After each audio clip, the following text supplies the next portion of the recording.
DWDD 1134 kHz AFP Radio ay ang opisyal na radio station ng sandatahang lakas ng Pilipinas na binubuo ng Army, Navy at Air Force na siyang maghahatid sa inyo ng mga balita mula sa ating Armed Forces at iba pang impormasyon. Mga katropa, hanapin at ilike kami sa Facebook, Twitter at YouTube. DWDD AFP Radio, ang boses ng Kawal Pilipino.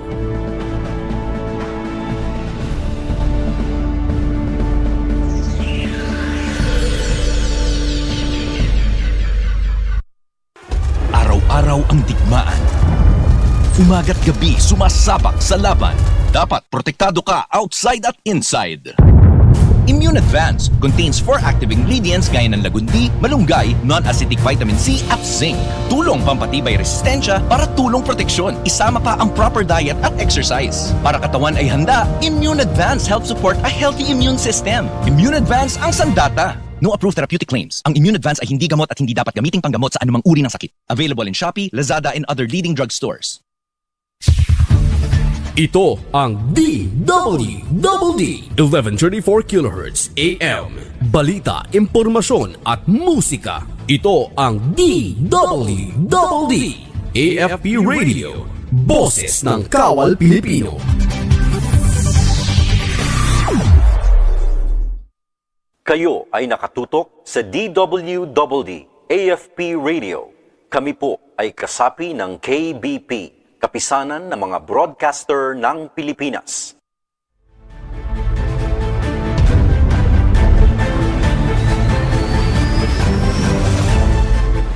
Sa pagdiriwang ng Hukbong Himpapawid ng Pilipinas sa ika-76 na anibersaryo nito na may temang Accelerate with Excellence towards a more capable, credible, and sustainable force. Hindi may kakaila ang tagumpay na kanilang nakamit sa kanilang hangaring mapanatili ang kaligtasan ng ating bansa. Kaya naman, sa episode na ito ay espesyal nating makakapanayam ang Commanding General ng Philippine Air Force. Walang iba kundi si Lieutenant General Stephen Palomado Parreño, Philippine Air Force, upang malaman at makita natin ang mga bagong kaganapan sa isa sa mahalagang sangay ng sandatahang lakas ng Pilipinas. Samahan niyo kaming alamin kung paanong patuloy na nagsusumikap ang hanay ng Hukbong Himpapawid, hindi lamang sa pagpapalakas ng kanilang puwersa at pagpapabuti ng kakayahan ng bawat kasunduluhan, kundi pati na rin sa walang humpay na pagtugon sa mga suliraning kinakaharap ng ating lipunan. Sa episode na ito, atin ring makikilala si Lieutenant General Parreño bilang isang pinuno, ang kanyang estilo at mga hakbangin na nais niyang ipatupad upang ang Philippine Air Force ay patuloy na umarangkada tungo sa tagumpay. Ako po si Major Sinon C. Pancito III at kami ang inyong kawal.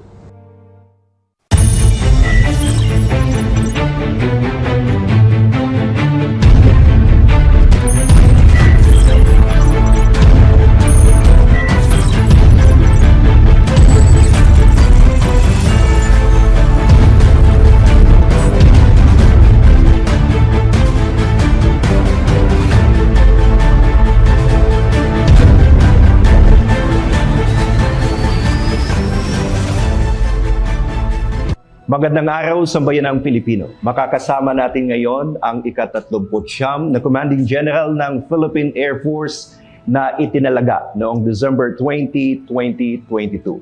Siya ay nagtapos bilang salutatorian at kinilala bilang pinakamahusay na piloto sa Philippine Military Academy sa Bisig Class of 1991. Dahil sa kanyang kagalingan, siya ay kilala sa bansag na Starman dahil sa mataas na pagkilala sa kanyang nakamit bilang kadete sa Philippine Military Academy. Isa sa tanyag na bagay na kanyang ginawa ay ang air mobility efforts ng Philippine Air Force noong 2017. Kasagsagan ng Marawi Siege kung saan siya ay naging flight commander ng C-130 flights.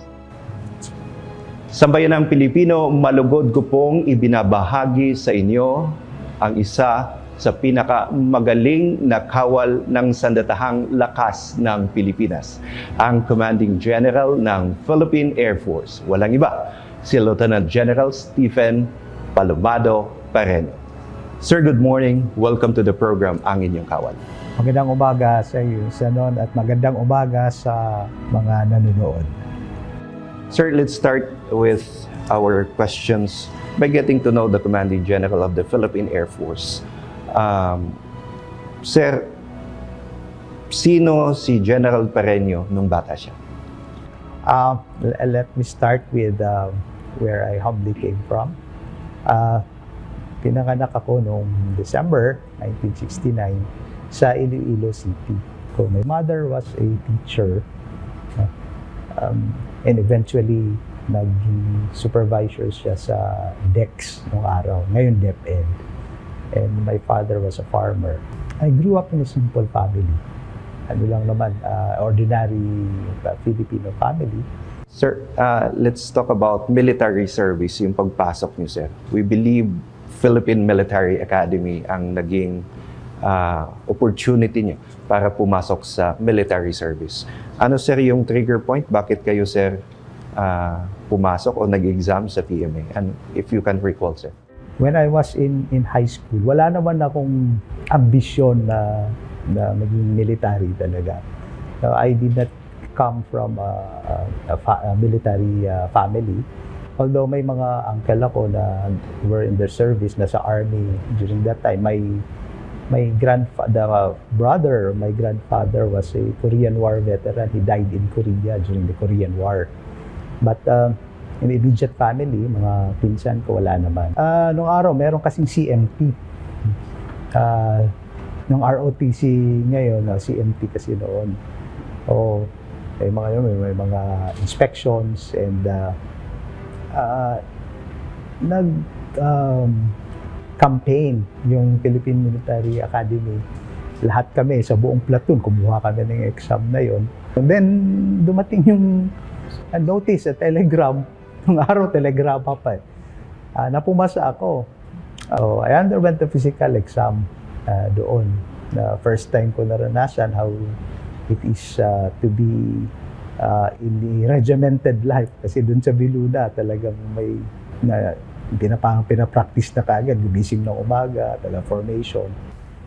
So, several months has passed. Wala na nga din ulit yung ano na kayang nangyari doon. Hindi naman ako nagpa-follow up.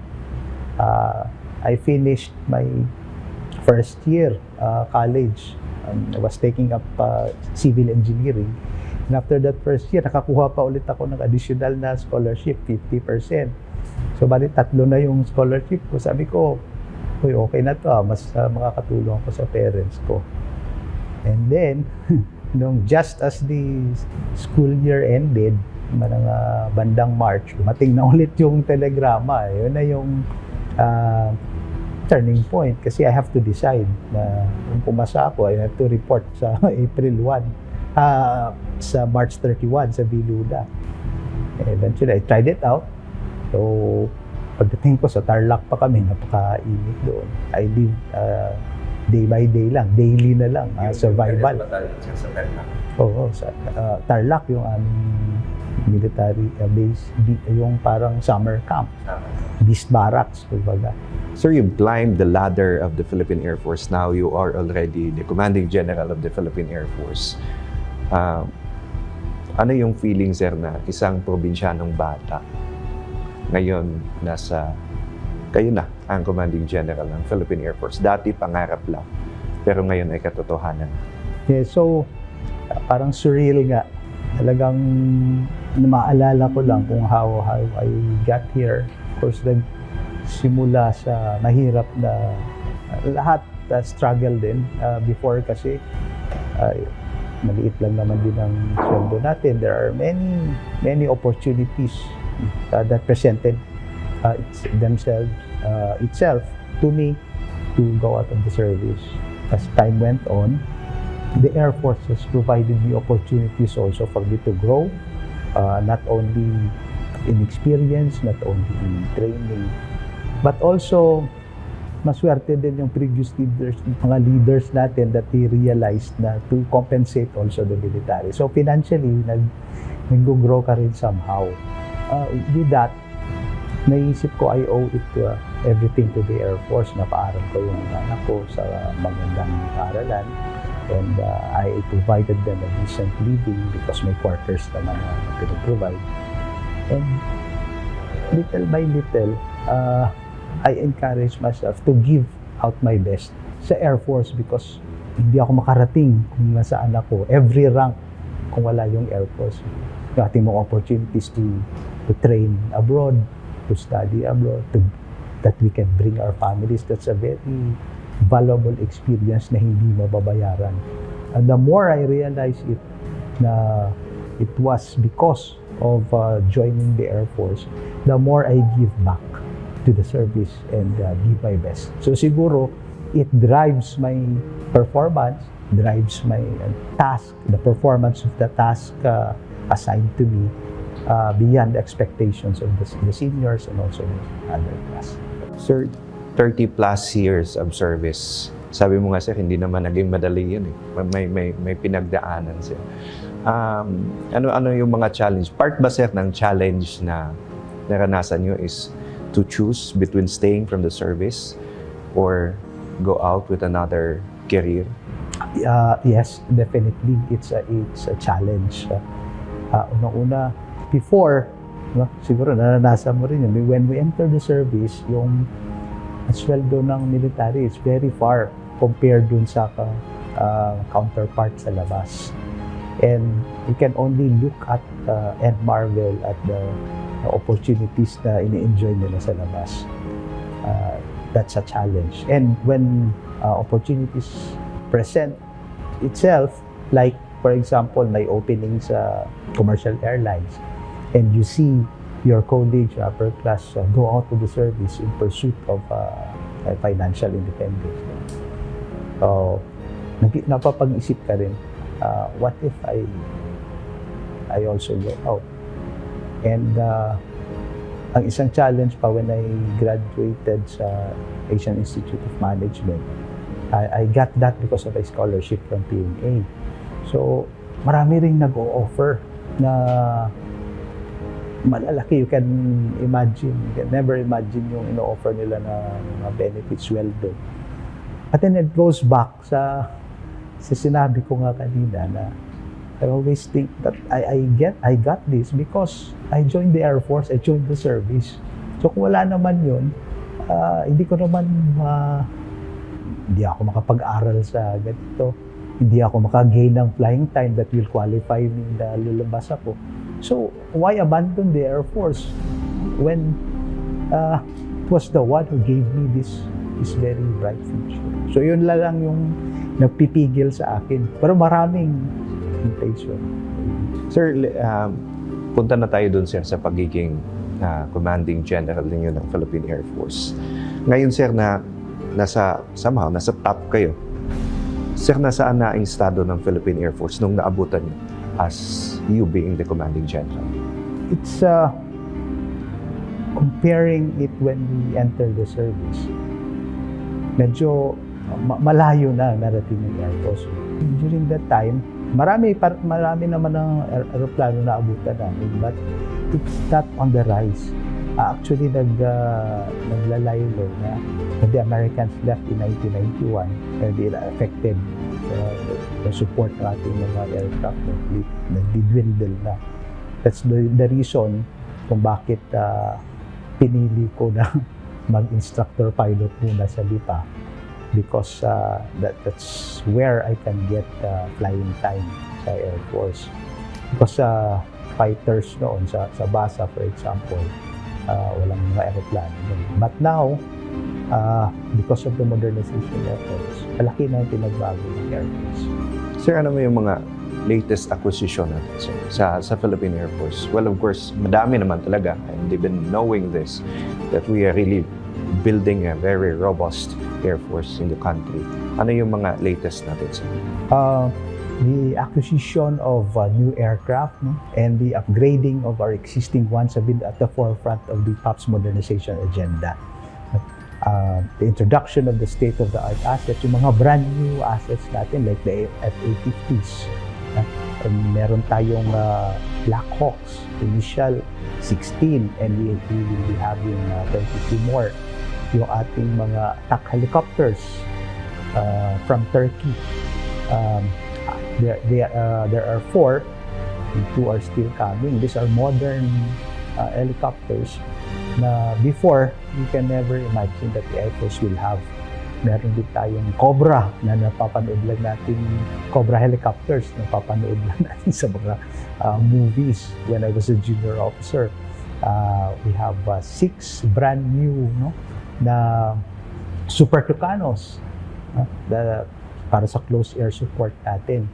Meron din tayong C-295 medium mobility aircraft. 3 yon, but now 7 ang total. And these are brand new aircraft that really can boost mobility operations in support of the joint forces and sa humanitarian and assistance and disaster relief operations natin. Meron na rin tayong ground-based air defense systems ngayon. And the construction of the new radar facilities. In your lifetime as an officer, sir, ngayon nyo lang na-experience yung ganito, yung Air Force. And I'm very happy na at least bago mag-retire, before I bow out to the service, I have seen an Air Force that has assets and can really perform its function as an Air Force. Sir, marami kayong nabanggit. Super Tucano, Black Hawk, C-295, all of these acquisitions, sir. Pero how do we prepare also yung paglaki ng ating mga assets sa Philippine Air Force? Well, of course, hindi lang naman gamit talaga, sir. But the Air Force has to do something also, has other parallel efforts para i-support, sir, yung mga acquisition natin, yung modernization natin. So, paano natin pinaghahanda? Yes. The preparation for the new equipment involves a comprehensive planning and programming. Hindi lang naman acquisition of the aircraft o yung material. It involves many things. Kailangan mo dyan ng doctrines. Kailangan mo ng doctrines that will guide you on how to operate that. You have to have the right organization for it to be utilized effectively.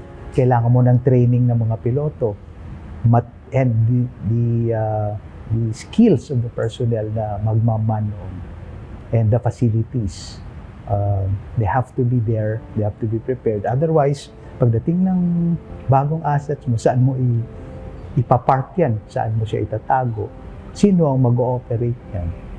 So, that has to be considered before any acquisition so that pagdating dito, they can be readily deployed and utilized.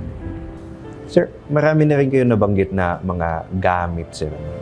Pero in your vision, sir, as the CGPAF, ano yung mga ini-envision pa natin na sana mayroon pa ang ating Philippine Air Force in the near future?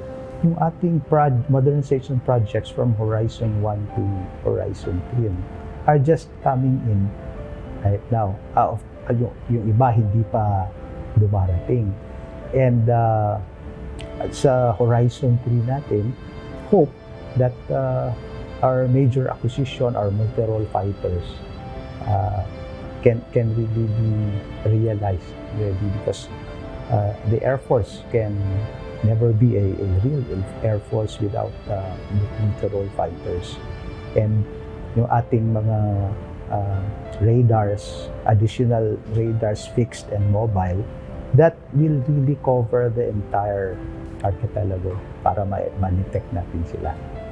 And yung ating upgrade ng air mobility support assets, yung additional air defense systems, yung GBADs natin to protect all these radars. Yun pa ang expect natin. With that, we can be sure that we can really protect the sovereignty of the country in terms of the air. Sir, we've been boosting so much ang ating Philippine Air Force. Evident yun, kitang-kita ng mamamayang Pilipino. Pero on the international arena, sir, ay kailangan maging at par din tayo. And we also have collaborations, I believe, with the other counterparts, sir. So, paano naman, sir, ang pakikipag-ugnayan natin sa iba pang mga bansa, iba pang mga air forces ng ibang bansa? As we believe na hindi lang naman talaga tayo dapat namumuhay ng sarili lang natin. Even as we modernize, we really don't have the capability to do it on our own. We have to learn from our neighbors, from our allies, and this can be done through bilateral and multilateral training exercises natin. Marami tayong matutunan doon na they have the capability, share it with us. At the same time, tayo naman, baka may i-share tayo na pwede nilang malaman sa atin. For example, yung ating balikatan exercises, last April, yung Air Force naman, we have the bilateral exercise with the PACAF, Pacific Air Forces, the Cope Thunder exercise. And meron tayong regular na pinapadala sa Australia naman, that's the Pitch Black exercise na nagtitrain sa atin on air campaign planning and air battle management. And hopefully, we could still enhance our participation, hindi lang as observers on the ground. Sana pati yung ating mga aircraft can join in the future. Meron din tayong Doshin Bayanihan exercises with the Japan Air Self-Defense Force na nagko-concentrate naman sa humanitarian assistance and disaster response and also search and rescue operations. Meron tayong, aside from these exercises, important din yung subject matter expert exchanges. Doon marami tayong natutunan sa kanila which we can adapt here. Sir, are you confident now na talagang kaya din nating makipagsabayan, lalo na in terms of skills sa mga counterparts natin sa ibang bansa? As of now, yes, I'm confident. As we modernize, I can proudly say that we are always ready in terms of our disasters and calamities response. Our capabilities are designed swiftly to swiftly respond and provide comprehensive assistance. Meron tayong mga C-130s natin, yung C-295s natin, and our Black Hawks can really readily respond during calamities and disasters. And I can say that with those capabilities, we are at least par with our neighbors, but in other capabilities, we are still hoping that we can still acquire more, especially the platforms, the modern platforms that will catapult us to the level of a relevant force also in the global arena. Sir, nabanggit nyo HADR. Actually, we've been soldiers go around the country every now and then. At isa sa mga hinahangaan din ng tao, pinagpapasalamat ng taong bayan sa kanilang armed forces of the Philippines is yung tulong ng military, ng sundalo sa panahon ng mga sakuna. And very visible ang Air Force, nasabi nyo nga, very visible. When we were in Typhoon Odette, andun yung Philippine Air Force. Nung nandun kami sa Abra, sir, when the earthquake hit Abra, andun si Philippine Air Force. Bakit ganito ang puso ng ating Philippine Air Force during disasters? As the Commanding General of the Philippine Air Force, we always think that we have to seize the golden hour. When we say, sinasabi natin golden hour, yun yung window of opportunity na kailangan namin ma-take advantage para makatulong kaagad sa ating mga kababayan. We have to be there first. We have to deliver yung relief so that they can at least survive the aftermath ng mga disasters na to. We also endeavor to perform yung ARDANA missions natin, yung damage assessment missions, aerial. Because hindi rin naman makaka-move yung ating mga ground forces without information kung ano yung pupuntahan nila. So at least yung aming ARDANA missions can give them the information on the real situation on the ground every time there is a disaster. Sir, going to my last question for this segment, sir, the first segment of our program. Narinig ko na ito, sir, kay Chief of Staff, General Centino. And I also heard this sa isa sa mga classmates mo, sir, si General Lilina. Ang sabi niya, sir, sabi nila, the assets of the Philippine Air Force are game-changer assets. Ibig sabihin, sir, is malaki ang tulong para matuldukan natin ang problema sa insurgency, sir, sa ating bansa. Game-changer assets nga ang pagkatawag nila, sir.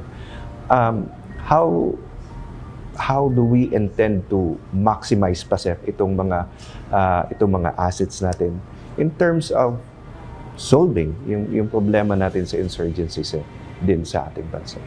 They are referred to as game-changing assets, for a reason.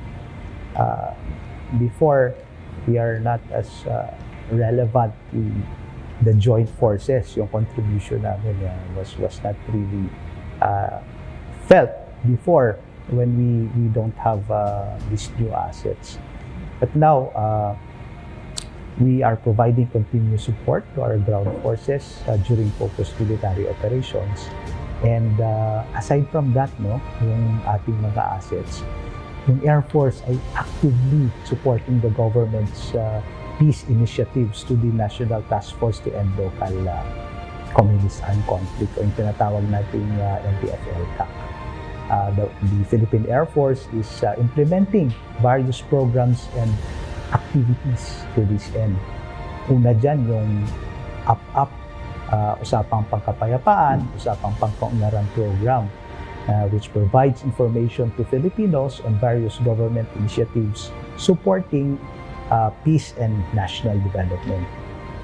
Pangalawa, yung ating Civil Military Operations Intervention Team.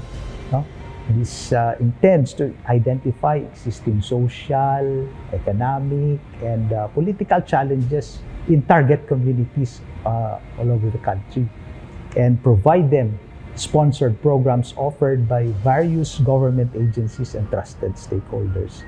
Specifically, meron tayong program supporting the Kadiwa. We have now the Kadiwa in CGPAF and Clark Air Base. Meron din tayong Project Tinta, which is a project aimed at maximizing the exposure of Philippine Air Force messaging natin sa various tabloids, newspapers, and other media outfits that talks about all of this. And this is where the PAF can write about the opinion columns and share press releases also. Yung Campus Peace and Development Forum natin, conducted in schools na na-inform natin and educate yung mga students about the communist terrorist groups, deceptive recruitment, and infiltration of the youth and students. And through all those programs, I think the Air Force was also a relevant force. Aside from the platform, we contribute sa focused military operations. Sir, that ends our first segment. Thank you so much, sir, for the time. But still, we will be right back for the second segment, sir.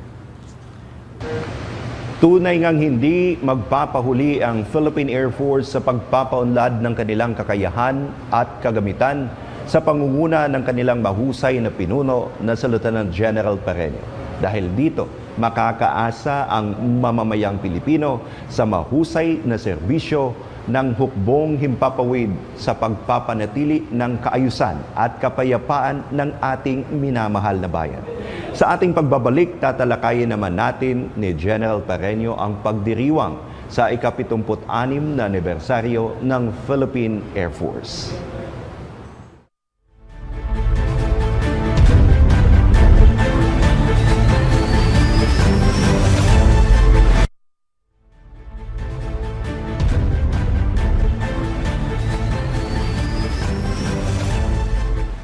Sir, let's talk about the 76th anniversary of the Philippine Air Force, sir.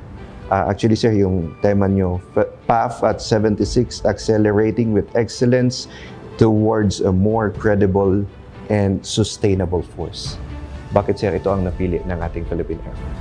So, the theme chosen for this year's anniversary theme is in line also with my command thrust, which is focused on elevating our public value. Yun yung PAF, Accelerate with Excellence, or the PAF. But yung PAF, yung P doon is elevating our public value. Yung A, accountability, good governance and safety. And F, yung force capability development. And all these efforts, we are aiming to be a force that is capable, credible, and sustainable. Bringing us closer sa aming vision to be an agile and credible Air Force, adaptable to modern warfare and responsive to national and regional security and development. Sir, for this year, anong mga nakalatag niyong mga activities? I have one, in fact, sir. I was a judge yesterday of PAP in a minute, pero mas marami pa daw, sir, yung mga programs niyo for this anniversary, sir. Ano-ano yun, sir? Yeah, we kick off with our mall exhibits sa mga malls showcasing PAF assets and equipment capabilities in selected areas in Luzon, Visayas, and Mindanao. Meron din tayong bloodletting activity noong May to June, as well as fora and fairs na intended for PAF personnel. These are just a few of our pre-anniversary activities, which also includes, meron pa tayong Air Force Symposium on June 21, the PAF Battle of the Bands on June 9, the annual spiritual retreat for middle-level enlisted personnel and middle-level officers. Meron tayong PAF Safety Management System RAP, video making contest, may infomercial making contest. We have livelihood, health and livelihood fair. Meron tayong mental resilience training kasi importante yan ngayon, yung mental resiliency. And social media contest like PAF in a Minute contest. Those are just some of our pre-anniversary activities. Sir, if I have to summarize all your activities, sir, actually masasabi ko, sir, it's connecting to the people, PAF and the Filipino people, sir. Bakit, sir, gone were the days now, organisasyon natin tayo lang, activities natin tayo lang. Pero ngayon, sir, halos mga activities natin, sir, papunta o patungkol sa tao, engaging them. Why the Filipino people, sir? As part of the force characteristics that we want to achieve, aside from being a capable force, is being a credible one. And you build credibility by letting your stakeholders know what you have, what you can offer, and what they can benefit from you. As such, yung ating mga efforts na to communicate to our stakeholders and the public kung ano na yung ating Air Force ngayon, what can we provide them, how do we contribute to peace and national development. These are all geared towards building our credibility so that we can elicit also support from our stakeholders, from the people whom we owe so much, whom we serve. So, ito yung ating outcome. Bakit natin ginagawa itong activities na to. As the CG, sir, now of the Air Force, anong mensahe niyo, sir, sa mga airmen natin na, siyempre, nag-aano din, sir, sa kanilang tatay? Anong mensahe niya ngayong 76th anniversary, sir? Okay, so, sa aking mga kasamahan sa Hukbong Himpapawid, kasama na din yung ating civilian human resource, pinupuri ko ang inyong walang pagod na pagsisikap profesionalismo at ng dedikasyon sa tungkulin. Kayo ang pundasyon ng ating organisasyon at ito ay dahil sa inyong kahusayan, tapang at matatag na diwa. I am humbled really to lead such an exceptional group of individuals who consistently go above and beyond expectations. We have ensured the safety and security of our skies and also the security of our fellow Filipinos. So, sa mga kasamahan ko, let us continue to work together and accelerate our Philippine Air Force with excellence. So sa amin naman taga-suporta at mga stakeholders, your unwavering belief in the Philippine Air Force and your continued support are deeply appreciated. Your trust in us fuels our determination to constantly improve and serve our nation with honor and integrity. Maraming salamat sa inyo sa patuloy na pagsuporta at pagtitiwala sa inyong Philippine Air Force. Tunay ngang hindi biro ang ginagampanan ng ating mga kasundaluhan ng Hukbong Himpapawid kahit anong panganib ang kanilang sinusuong, mapanatili lamang ang kaligtasan ng bawat Pilipino. Sa aming pagbabalik, atin namang alamin ang leadership at management style ng ating Commanding General ng Philippine Air Force.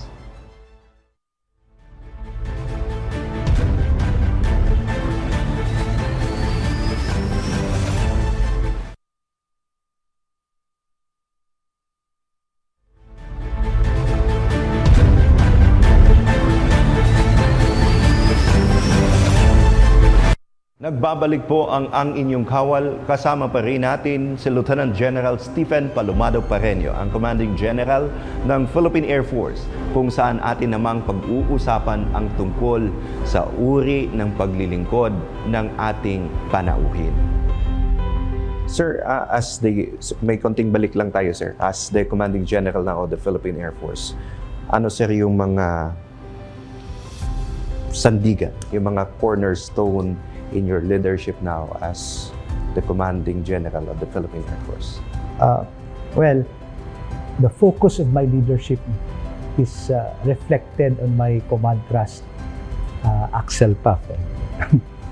That is to accelerate PAF with excellence. And we can do this by sustaining the efforts and gains of the previous leadership. We are very fortunate to have a team of excellent leaders who set the direction of the Philippine Air Force towards its vision and aligning with the strategic directions of our Flight Plan 2040. By upholding these principles, we can enhance the operational readiness and the overall capabilities of the Philippine Air Force to safeguard our airspace and the whole nation. So we aim to be an organization that is credible, capable, and sustainable, sabi ko na kanina. Focus on elevating our public value, accountability, good governance and safety, and force capability development. Yun yung PAF. Sir, as the CGPAF, you've been designated in the position for 6 months now. Ano na sir yung mga nasimula natin during your leadership and currently siguro ay ginagawa natin sa ating organisasyon, sa ating Philippine Air Force? 6 months, the first thing we did was to make a plan, a 3-year plan that will shape the short-term future of our organization. And of course, this is aligned dun sa mga sinabi ko kanina, may leadership trust and our flight plan 2040. So yung 3-year plan na yun are composed of programs, activities, and projects that will bring us closer to our Flight Plan 2040 vision of being an agile, credible Air Force adaptable to modern warfare and responsive to national security and regional security and development. Sir, kung may isa man sa magaling na kung may isa man na magaling na sa bagay na ito, ang mga kasundaluhan is how we foresee challenges. Ano ang mga nakikita nating mga challenges sa ating organization, sir? Sir, as of now, may mga nakikita na ba tayong challenges in which we can make also as an opportunity for us to improve?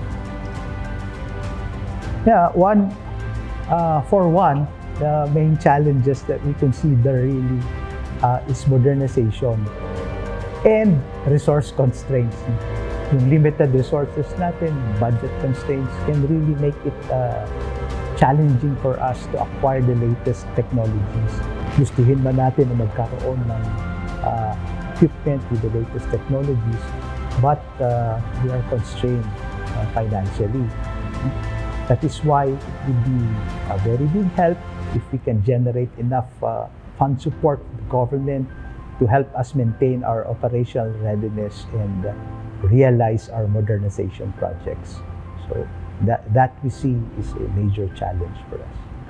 Sir, balikan ko lang konti, sir, yung buhay ninyo for how many years? 30 plus years in the service. Sir, ano ang sa tingin niyo ang mga nangyari sa pagiging Air Force officer ninyo na talagang tumatak sa puso niyo, sir? Na sabihin natin na ito in my 30 years, ito talaga ang di ko malimutan na part ng pagsiserve ko, sir, sa gobyerno at sa taong bayan. Yes, first one is becoming a pilot. For one, it fulfilled my childhood dream. And it helped me to contribute more as an Air Force officer to the mission of the Air Force. Pangalawa is yung participation natin during the Marawi Sea.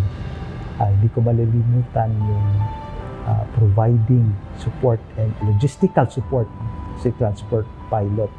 Trans-Pacific. So, balik-balik kami, Guam, US, just to deliver, to ensure that the steady supply of logistical support sa Battle of Marawi will be ensured. We have flown flights before, Trans-Pacific, but that is for the purpose of transporting aircraft lang, yung mga pinapaayos natin abroad. But I think this is the first time to use it for logistical support in support of the operations during that time. And it's a very memorable experience that I would never forget. Being able to fly and at the same time being able to be relevant and contribute more to the peace and development in the country. Sir, pangarap. Lahat tayo may pangarap. As an individual, may pangarap tayo. Bilang sa isang pamilya, may pangarap tayo. Sa organisasyon ng Philippine Air Force, ano ang pangarap ni Lieutenant General Parreño para sa Hukbong Himpapawid, sir? Yes. In very broad terms, I am wishing that before leaving the Philippine Air Force after my term, I wish for a more credible, capable, and sustainable Air Force with enhanced levels of public value, accountability, good governance, and safety, and also with potent force and capability. Yun ang ating pangarap in the years to come after my term in the service.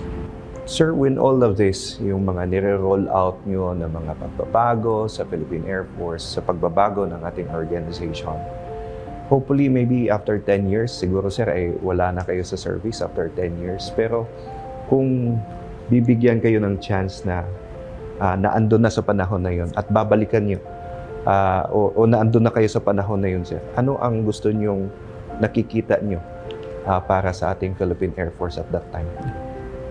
So, 10 years hence, I envision an Air Force that is already capable to detect, identify, intercept, and, if necessary, neutralize all threats entering our airspace. And nasasabi ko ito because of the realization of our modernization projects from Horizon 1 to Horizon 3, which I envision that after 10 years, makomplete na lahat yan. I also envision a credible force relevant in ensuring peace and stability in the ASEAN region, not only in the Philippines. And siguro a sustainable force that is able to continuously conduct operations to support a joint force across all mission areas and all domains, including na dito yung space and cyberspace domains. Sir, isisingit ko lang. Actually, wala dito, sir. Isisingit ko lang. Sir, kung may gusto kayong pasalamatan at this point in time in your career, sino-sino mga yun, sir? So, unang-una, nagpapasalamat ako sa ating poong may kapal because without him, I would not be here. He made all these things happen. Nagpapasalamat ako sa aking family who gave their all-out support to me, my wife, my children who are very understanding and really have helped me and motivated me to do an excellent service to the Philippine Air Force. Of course, nagpapasalamat din ako sa mga men and women ng Philippine Air Force na nakatrabaho ko din dati. Because without them doing a good work, hindi rin ako matutulungan to achieve what I have achieved. Sa mga classmates ko who provided all the support, moral support every time, hindi lang in good times but also in bad times. Maraming salamat.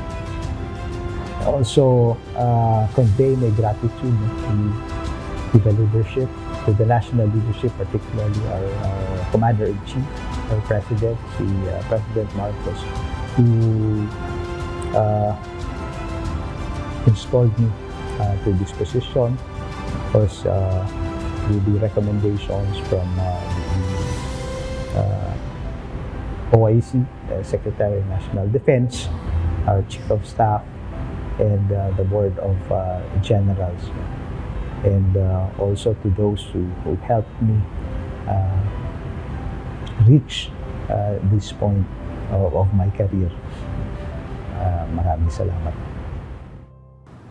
Sir, we're done with the serious part, sir. Pero isa talaga sa pinakaabangan din ng aming programa, sir, is the lighter side, sir, of our leaders, especially now with the Commanding General, Philippine Air Force. Let's do fast talk, sir. Sir, una, magsulat o magbasa? Magbasa. Bakit, sir? Mas marami akong matutunan, it will make me a better person. Sunrise or sunset, sir? A sunrise. Own a boat or own a plane?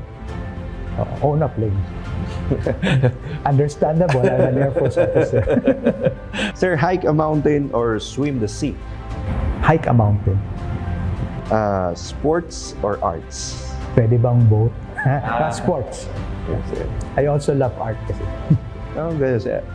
What example of art, sir, ang gusto ni General Parreño? Yeah, aside from the music, also I love to paint also in my free time. Sir, buhay probinsya or buhay syudad? Buhay probinsya. Bakit, Gusto sir? ko mas tahimik and mas makapag-isip ako. I want the freedom. Is that how you intend also to spend the rest of your life, sir, after maybe retirements from the service? Yes. From the bustling city life, siguro mas maganda. Mas nakaka-relax ako. Moral and welfare ng tao, sir, or accomplishment of mission? Moral and welfare. Remain discreet or say everything in mind? Well, it depends. But maybe remain discreet. Be gossip about or never talk about at all? Siguro, be gossiped about na lang. Hindi ka kasi relevant if at least whether positive or negative, they feel your presence. And you are relevant, sir, sa organization, sir. Sir, if a genie is true, ano daw sir ang tatlong wishes ni General Parreño, sir? My first wish is the safety and the security of all the air assets of the Philippine Air Force and all the pilots manning it. Another one is for long life and good health for me and also my family, so that I could still enjoy sharing the blessings that I have. Marami pa akong matutulungan and marami akong babahagihan ng aking knowledge, and of course for our Filipino nation to really progress in the good future of all the Filipino people. Ako si Lieutenant General Stephen P. Palomado, Philippine Air Force. Kaya ko ialay ang lahat para sa magandang kinabukasan ng ating bayan.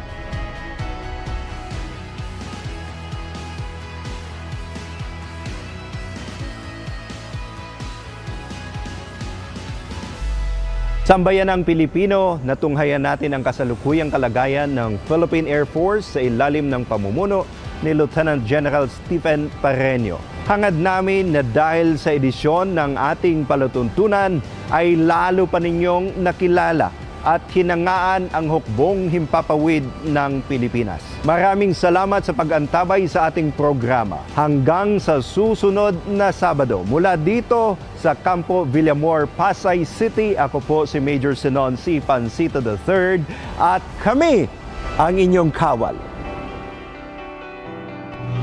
Ang inyong kawal, magtatakbo sa inyo, ang sandigan ng mamamayang Pilipino. Kagitingan, katapatan, kabayanihan, taglay ng kawal nyo.